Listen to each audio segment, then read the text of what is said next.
Ito na sila oh. Yung bagong pisa na pabo. Dumi ng kanilang ano, pa na hindi ko pa nalinisan. Mga 1 week or 2 weeks kunin ko itong mating na to, sako. Kahapon nag ano ako, bago na to. Mayroon naman silang dumi. So mga after 1 weeks or 2 weeks hindi ko na lagyan ito ng ano, mating dito sa flooring na para ang kanilang ipot ay direkta sa lupa.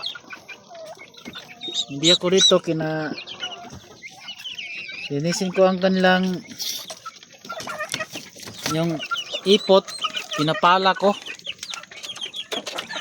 papalahin ko kapag ano madami na. So, palaging bumabagyo o palaging umulan, malakas pa naman ating pabo, basang basa.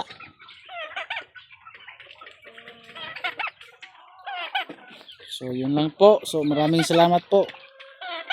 Sana po bago lang kayo sa aking munting channel, pwede pakipindot po diyan sa baba para makagawa tayo ng ano, para mag-grow ang channel ko. Salamat po.